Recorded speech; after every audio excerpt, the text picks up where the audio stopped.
બોલો દીપિકાજી. જય સચિદાન. એક જ મિનિટ.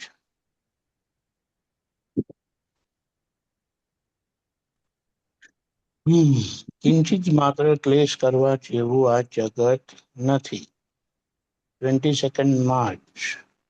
અભાવ તિરસ્કાર. કિંચિત માત્ર ક્લેશ કરવા જેવું નથી. એક જ ક્લેશથી જે પરિણામ આવે છે, જે નુકસાન થાય છે, એનો હિસાબ દાદા ભગવાને કાઢેલો છે. આપણી પાસે એવું કોઈ થર્મોમીટર નથી, એવી કોઈ સૂઝબૂઝ નથી કે ક્લેશનું શું નુકસાન થાય છે ને એનો. દીપિકાજી, ક્લેશ નો મિનિંગ પેલા કહો ને. રિયલ ક્લેશ નો મિનિંગ શું કે દાદા કહેવા માંગતા? સામાન્ય રીતે ક્લેશ એટલે શું? બે જણાએ અથડાવવું તેને ક્લેશ કહેવાય. નથી થતું? તમે કહો છો ને હું માનતો નથી. બોલો, હું કહું કે તમે નથી માનતા, તો આ અંદર ક્લેશ થઈ ગયો. કોઈ પણ પરિસ્થિતિ સ્વીકાર ન થવી અને અંદર એક ગુંગળામણ શરૂ થઈ ગઈ, એ ક્લેશ જ છે. પછી એ મોટું સ્વરૂપ લઈ લે છે. કોન્ફ્લિક્ટ, ભેદ, ઝઘડો. એટલે બોલો. હેલો.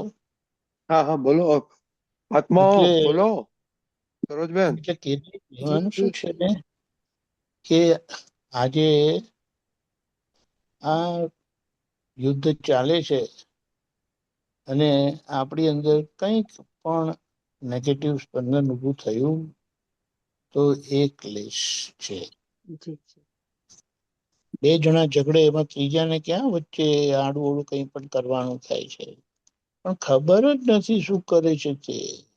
આ તો કે ને કોઈ વાત આવી એટલે મુદ્દામાં શું છે, આપણું મન કેવું છે કે કોઈ વાત આવવી જોઈએ અને અંદર વિરોધ ઉભો થઈ જાય, ના ગમતું થઈ જાય. નથી થતું? વિચારો ને. અરે કોઈ બે જણા વચ્ચે કશું થાય ને આપણે તો ખાલી જાણકારી મળે છે તો અંદર ઊભું થઈ જાય છે. એટલા માટે આપણને કીધું કે જે અથડામણ ટાળે, એવોઇડ ક્લેશિસ કરીને કીધું, એમની મુક્તિ જવાની નિશાની છે. અને ક્લેશ થાય છે, જાણવું કે ભટકવાની નિશાની છે. આપણે કહીએ ને કે આપણે આટલા વખતથી સાંભળીએ છે, બધું છે, પણ કેટલીક બાબત આપણે ખાલી ડઈ વાતો જ કરીએ છીએ અને હજી ડઈ વાતો જ ચાલ્યા કરે છે. તો કે હવે ક્યારે આવશે? તો આનો નિશ્ચય રાખો, મારે કોઈની અથડામણમાં આવવું નથી, એવો પાકો નિશ્ચય રાખો. અને જ્યાં જ્યાં અથડામણ થઈ છે ત્યાં એને સુધારી લો. હવે આ કોણ કરશે? એટલે આજે આજે છે ને ખરેખર ધીમે ધીમે ભગવાનની હાજરી છે, ભગવાનની હાજરી હતી ને ત્યારે એને વિજ્ઞાન કામ કરતું હતું કહીએ. પછી એ વિજ્ઞાન શુષ્ક થઈ જાય. શુષ્ક થઈ જાય એટલે મોટી મોટી વાતો કરે, મોટી મોટી સભા ભરાય, વ્યાખ્યાનો થાય, ચર્ચાઓ થાય,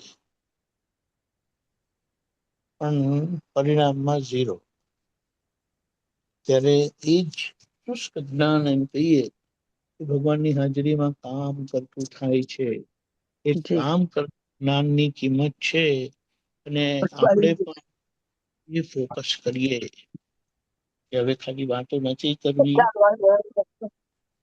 હા, બરાબર. હેલો. હા બોલો બોલો, એ તો બીજાને વાત કરતા હતા. નહીં, એટલે આપણે શું કહીએ કે હવે એને કે ને અનુભવના ધોરણે આપણે એટલે કેમ કરીને હવે આપણા જીવનમાં એનો ઉપયોગ કરીએ, એટલે થોડું થોડું પ્રયોગાત્મક, ઔપચારિક પ્રયોગાત્મક આપણે એને લઈએ. નહીં તો પછી ઘરના જ લોકોને જે આપણને બધા ઓળખે છે કે જે છે આ લોકો ખાલી દાદામાં જાય છે, કે છે અમે દાદાનું કરીએ છીએ, પણ જીવન વ્યવહારમાં જે સરળતા જોઈએ, સ્વીકાર ભાવ જોઈએ, ભેદભાવ ના જોઈએ, એ બધું બહુ જરૂરી છે. જોકે એટલું ખરાબ નથી, પણ આપણે એમ કહીએ કે દાદા આજે આપણા હાજર હોય અહીંયા તો આપણા પર ખુશ હોય કે આપણને વઢે. તમે હવે આપણને કહીએ ને એટલે કે છે કે જીવતું વિજ્ઞાન છે આત્મ વિજ્ઞાન. એટલે આપણને એ જીવનમાં વર્તાવે એવું છે. પણ હવે ધીમે ધીમે જેમ આ જેટલો ચર્ચા વિચારણા શબ્દ પ્રયોગ થાય ને, એ પછી એમાંને એમાં જ રહેવાની એની ભૂમિકા થતી જાય છે. એટલે આપણે શું કહીએ હવે કે એને નક્કી રાખીએ, અને નક્કી કરેલું જ્યાં જ્યાં એ પરિણામ નથી આપતું તો ત્યાં એના ખૂબ હૃદયથી પ્રતિક્રમણ પ્રત્યાખ્યાન કરીએ. હવે આપણે પ્રતિક્રમણ પ્રત્યાખ્યાન કરવાની વાત આવે એટલે પછી ત્યાં કરવાનો માર્ગ નથી. અરે જાગૃતિનું પરિણામ છે. આ ક્રિયા નથી. બધી ક્રિયામાંથી આપણને છોડાવેલા છે.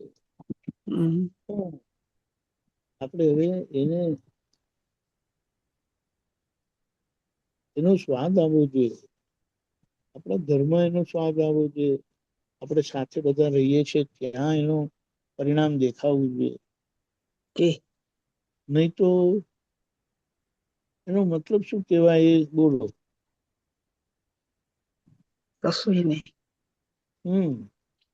એટલે આપણે એમ કહીએ આટલી કીર્તન ભક્તિ કરીએ છીએ, આટલો સત્સંગ કરીએ છીએ, જાય છે ક્યાં બધું?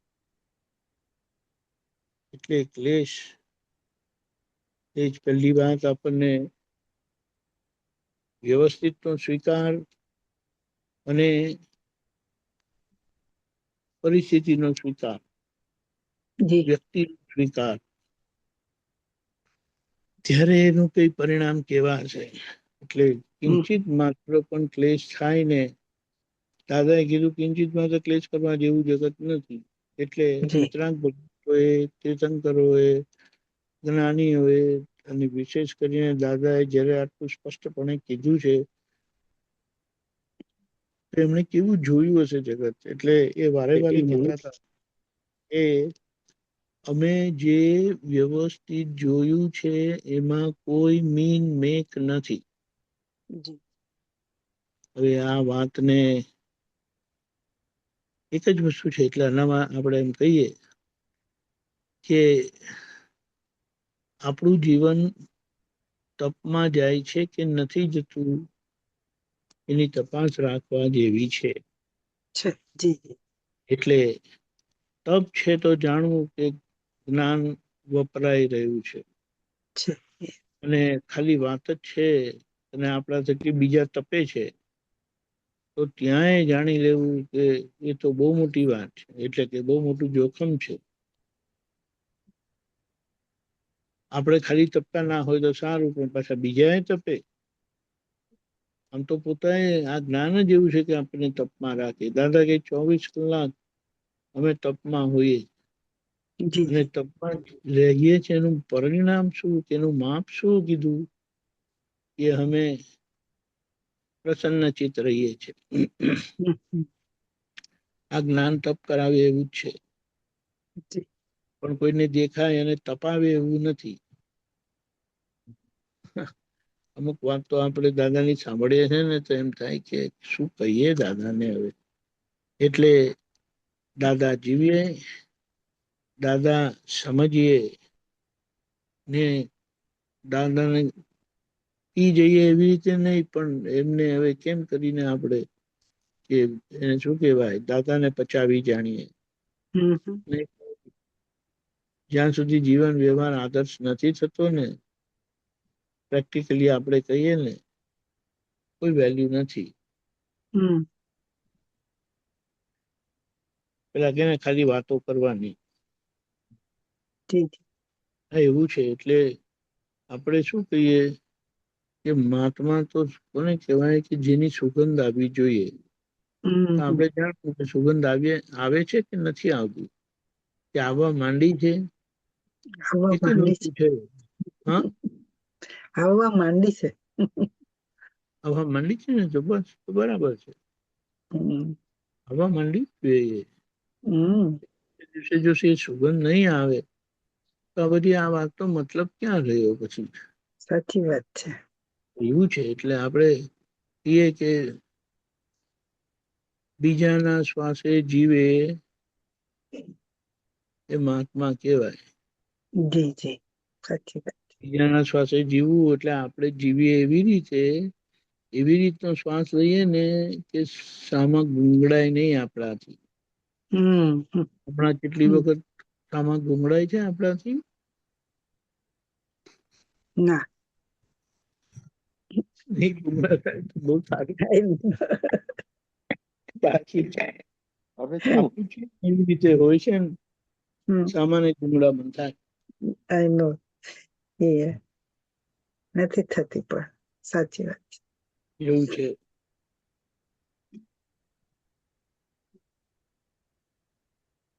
બોલો. બોલો, કોઈ બહુ નીરુબેન સરસ. ક્વેશ્ચન છે? સરોજબેન હમ ફ્રેશ થાય છે કે આપણે નહીં ક્યારે આપણે? એવું નથી ના ના, કેતા ક્લેશ આ નથી કરો થતો. આ ના યાર, કરો, એવું નથી થતું. સાચી વાત આપણું છે. વિજ્ઞાન કહેતું નથી. હમ આ કરો આ ના કરો એવું વિજ્ઞાન કહેતું નથી. નથી પણ નથી, સાચી વાત છે. જ્યાં જ્યાં ભૂલ થાય છે ને ત્યાં આપણને ખબર પડે અને છે. એનો જે દાદાએ ઉપાય કીધો છે કે જી, આપણા થકી ઉપાય થાય. સાચી વાત. આ વાત છે.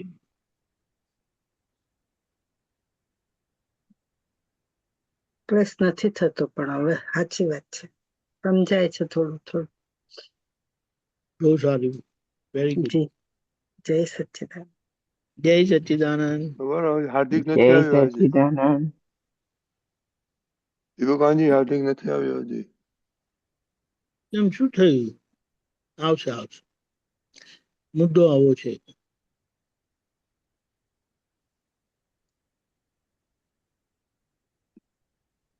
તમારી પાસે ટાઈમ છે?